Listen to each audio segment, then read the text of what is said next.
Hello, welcome to this presentation on the Induced Roll Magnetic Separator from Bunting's Magnetic Redditch. My name is Neil Rowson. I'm the Laboratory Manager at Bunting's and also Emeritus Professor of Minerals Engineering at the University of Birmingham. So we'll make a start. I envisage the talk to last for about 20 minutes. Hopefully it will be of interest. So we'll start with a few basics. The types of magnetism that we see. As a magnetic separator producer, we really classify materials with three different magnetic properties. There's diamagnetic materials, which are materials to all intents and purposes that are non-magnetic when they pass through a magnetic separator. So here we're talking about things like calcium carbonate, silica sand, zircon sand, feldspar sands. They're non-magnetic, they pass through and they're not affected by the magnetic field of the magnetic separator.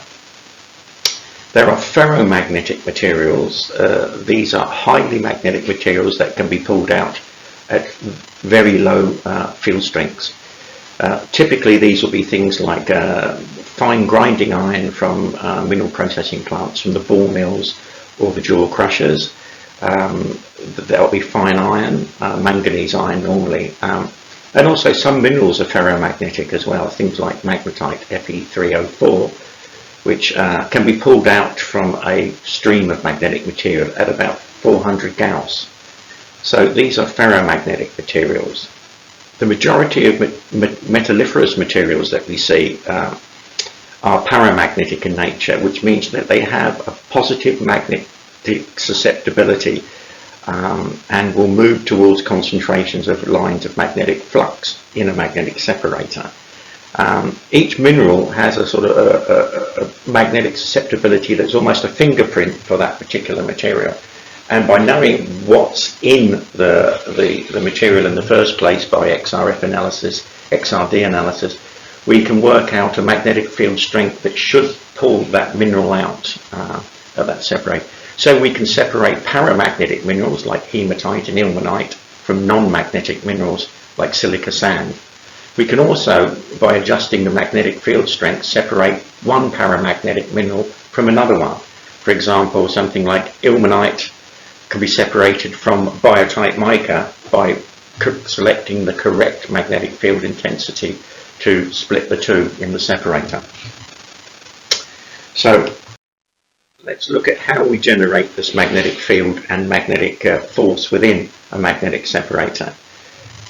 This equation shows that the magnetic force Fm, as we see here, is equal to the magnetic susceptibility of the particle that we want to separate, which has its own fingerprint, as it were, the volume of the particle, i.e. the particle size distribution, which can be controlled by the comminution process, the milling process that we apply to the material, and also screening as well. So the larger the volume, the higher the magnetic force we can generate, which is the reason why as materials get finer, below 100 microns, they become far more difficult to process for a magnetic separator company. H is the magnetic field strength in Gauss or Tesla, which is generated by the magnetic separator. dH/dr is the magnetic field gradient. To move a paramagnetic particle in a magnetic separator, we need not only a field strength, but a field gradient as well.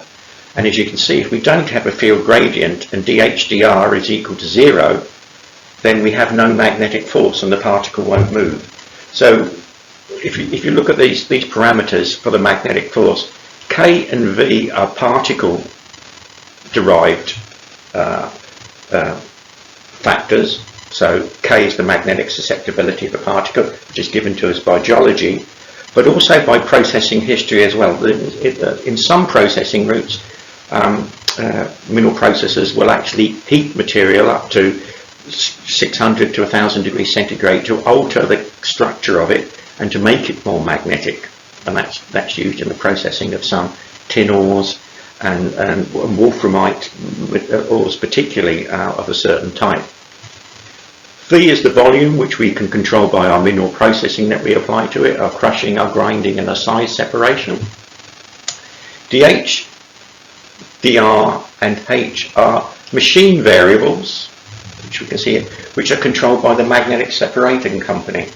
So h is the field strength, dh, dr we get from the design of the machine to allow us to maximize those. So I want to maximize dh, dr, and I want to advise the client on the correct particle size or particle volume to maximize and optimize the separation potential for this particular material. So that's the sort of behind any physical separation process using magnetic separation. Today we are talking about the induced roll magnetic separator. It's a machine that's been around for 40, 50 years at least, and is a robust piece of equipment. Buntings have some that are running after 40 years and working perfectly well. It's a powerful electromagnetic machine, and it's for processing dry material, free-flowing material, to remove paramagnetic minerals from non-magnetic minerals, or to upgrade paramagnetic materials and concentrate them if they are valuable. If you look at the machine itself, this machine is one that's used for processing silica sand. We have feed hopper here, we feed into a feed hopper, and then it's a gated hopper that feeds onto the rolls. This is a back-to-back unit, so you'll see that there's two roll configurations here. These are meter wide, so we feed and split onto 2 meter wide induced roll units. These are powered by the magnetic coil, which you can see here, an air-cooled coil, copper wound coil. So at the first stage here, we separate out and remove some of the magnetic material from the roll. The non-magnetics then fall to the second roll below. This is a 2-pass unit, and is given a second pass to remove any material that wasn't removed in the first pass. Sometimes for things like silica sand, the iron levels are so low, as required by the customer, we need 2 passes to get there, especially for things like fibre optic glass and for clear glass for bottle manufacture as well. They have very, very tight iron and chromium specifications. So we basically have 1 pass here, the second pass here, and our clean non-magnetics will come out at the bottom for processing, and we have chutes that will bring off the magnetic materials there as well. So we'll have 2 non-magnetic streams coming out there. Processing it, this is a back-to-back unit, as I said, which means that we have 2 meter wide units at the top and 2 meter wide units at the bottom, all powered by 1 coil. So you see you can get quite a lot of processing capacity in a very relatively small footprint, machine footprint, for this sort of machine. A look at another unit. This is again a back-to-back, a single unit, but it's 2 stages here again. You see the first stage here, there, and the second roll is there. Here it's slightly different. We've got a feed hopper with a gate on it, but we're actually feeding onto a vibratory feeder, which is the preferred way of doing of feeding, since it gives us an even feed, and we can control a mono layer onto the first roll, which will improve separation efficiency and give you better grade and recovery. So we feed on the vibratory feeder onto the first roll. Magnetics come off. Non-magnetics go through the chute system onto the second roll, and again we have second stage magnetics coming off, and our non-magnetics coming out the bottom here. This is a 500 millimeter wide unit, probably processing 2 tons per hour of silica sand. Here we see the control panel, which allows us to control the amperage to the coil, which will then control the magnetic field strength that we get on the coil for the specific application that we are dealing with. In this case, it was a maximum field strength, which was about 2.2 Tesla, 22,000 Gauss on the surface. It also allows us to control the vibratory feeder speed and also the roll speed as well, which usually runs between about 80 RPM to about 120 RPM, depending on the particle size range that you're processing. So that's a double roll version. This is a schematic of the machine. Here we see the the pole, which is adjustable. We can move that in and out depending on the particle size that we're processing. We have a magnetic circuit here. We apply a current to that. That induces a magnetic field onto the roll here. So we now have what is in effect a magnetic roll. We feed via hopper or vibratory feeder. We have two types of particle. We have the clear particles and the yellow particles. The yellows are magnetic, so paramagnetic. As they pass over the roll, they either stick to the roll or have their flow pattern affected by the roll to bring them this side of the splitter plate. A non-magnetic material is just thrown off by their own centrifugal force, and we adjust the splitter plate accordingly to get a clean separation. We also have the option of putting a second splitter plate in to take a middling fraction, which will allow us then to take that middling fraction, and you might want to recycle that, maybe take it back, regrind it to a finer size range, get a better liberation of magnetic and non-magnetic materials, then pass it through and recycle it through and get more magnetic material out and get a cleaner non-magnetic product, thereby increasing your grade and recovery of material that you want and optimizing your process economically. Right, this is a schematic of the operation in motion. So we have a revolving roll here, about 80 RPM, feeding the material on. Our magnetics go one way and non-magnetics go the other way. I adjust my splitter plate, usually by eye, just to get the separation that we want, depending on the customer's requirements. If they want a very clean silica sand, then I will adjust and cut the splitter plate right into the flow rate there. I will then analyse the clean product by XRF analysis, get the ion assay of that in parts per million, and then look at that against the customer's requirements and specifications, and then adjust the machine accordingly. If we don't meet the initial requirement, we might give it a second pass, we might increase the magnetic field intensity, or we might adjust the splitter plate accordingly. And then we see the different fractions we can produce from that process. So this is a close-up of the roll. We have our adjustable pole roll gap. The minimum roll pole gap you can run at is about 2 millimeters in that gap, which limits the top size of the particles you can process. If you have sort of material that's over 2 millimeters in size, then we can process it on the induced roll, but it means moving the adjustable pole out to accommodate the larger particles, which means that we then lose field strength and field gradient, which means you're going to get a less effective separation. So maybe for particles over 2 millimeters, you're better off considering a permanent rare earth roll separator, in our case the master roll separator, which doesn't have that roll pole gap limitation and can process material up to 25 millimeters in size and still give you a high intensity separation on that.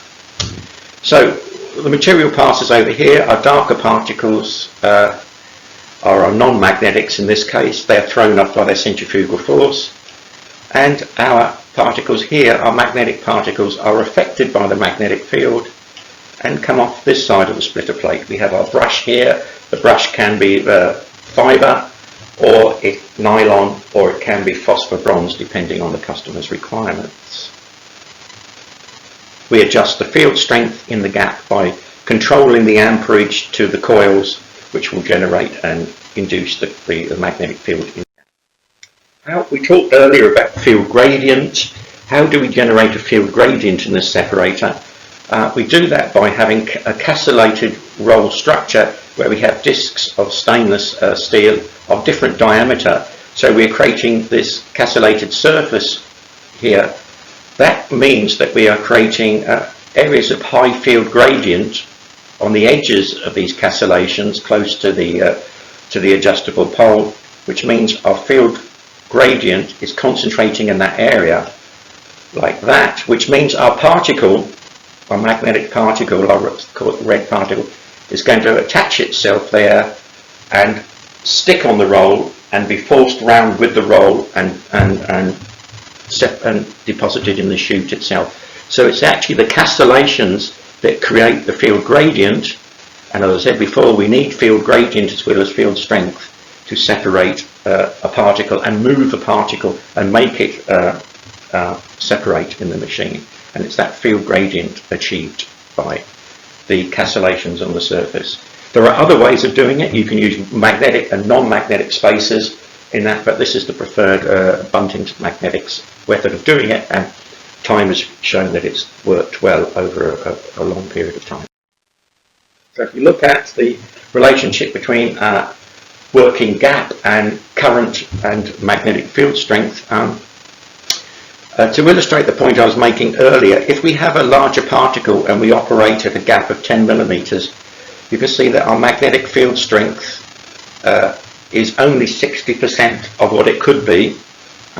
So it will be 60% of 22,000 Gauss. So you're looking at something like 15,000 Gauss. So it's not as high as it could be.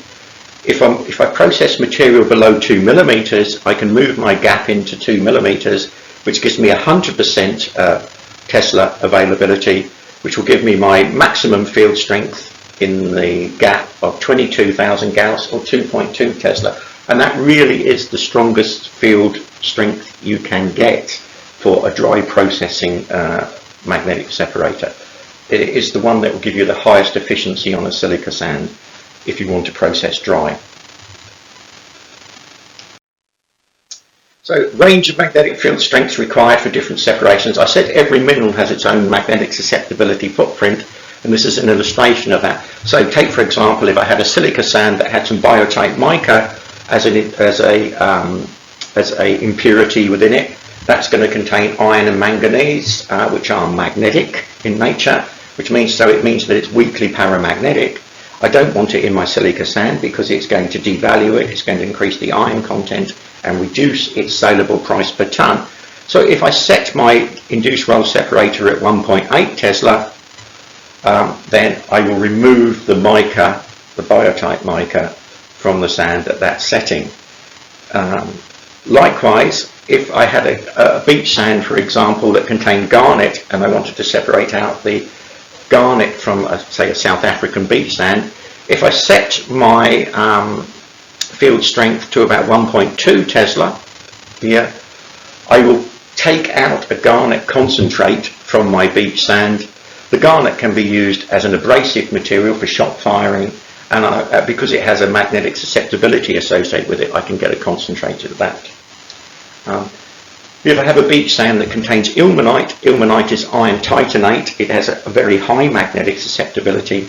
So if I set my machine at 0.6 of a Tesla, 6,000 Gauss, I can create an ilmenite concentrate, which can then go off for titanium processing via the sulfate route. If I'm really lucky with my beach sand, I might have monazite in there. Monazite is a rare earth phosphate, for want of a better word. It's a material that contains rare earth elements and is used as a major source for the generation of rare earth materials like neodymium, which are used in rare earth magnets. Bunting use them all the time. And other exotics like praseodymium, cerium and lanthanum. All these are high value elements. So a monazite concentrate is a high valued concentrate. It is paramagnetic in nature. If I apply about 2 Tesla to my induced roll separator, I will pull that concentrate out as well. Whilst ignoring some of the others because I've already removed them. So you can do a stage-wise separation of your complex beach sand and get different concentrates out and sell them at different values per ton. I can also use my induced roll to make concentrates of things like wolframite and hematite for iron ore processing as well.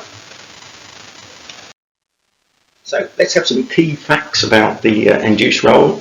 It's got a very high magnetic field strength, up to 2.2 Tesla, the highest you can really use effectively in dry magnetic processing. Has a flexible feed configuration. We've already seen we can run it back to back. You can have 2 passes of non-magnetics, you can have 2 passes of magnetics if you want to concentrate them up. The machine design gives a low carryover of fines into the magnetic fraction because it generates very little electrostatic force on the roll itself because it's earth. Therefore, you don't get electrostatic build-up, which means that you get very little fines carryover in the magnetic fraction. It will separate very weakly paramagnetic minerals like monazite, like biotite mica, like even iron-stained quartz can be separated on this type of machine from non-magnetics like calcium carbonates, feldspars and silica sands. The roll pole gap is adjustable, allowing a reasonably wide range of particles to be processed, with the caveat that if you really go over 2 millimeters or to 3 millimeters, then you're probably better off using a rare earth roll or master roll type unit. It's capable of processing minerals in the range of 2 millimeters down to plus 45 microns. If you have a considerable amount of minus 45 microns in your feed, you really are better off considering wet magnetic processing and separation on that material, because of that it's not free flowing. The material has high van der Waals forces, and the particles will stick together and not separate well in a stream or on a roll. The roll speed is variable. That's another control variable we can use to optimize our separation. We have a splitter plate, adjustable splitter plate. We also have the option of producing a middlings fraction as well, should you so want, and to recycle that back down through the process for regrinding and better liberation. Typically they're manufactured in half meter and meter wide units.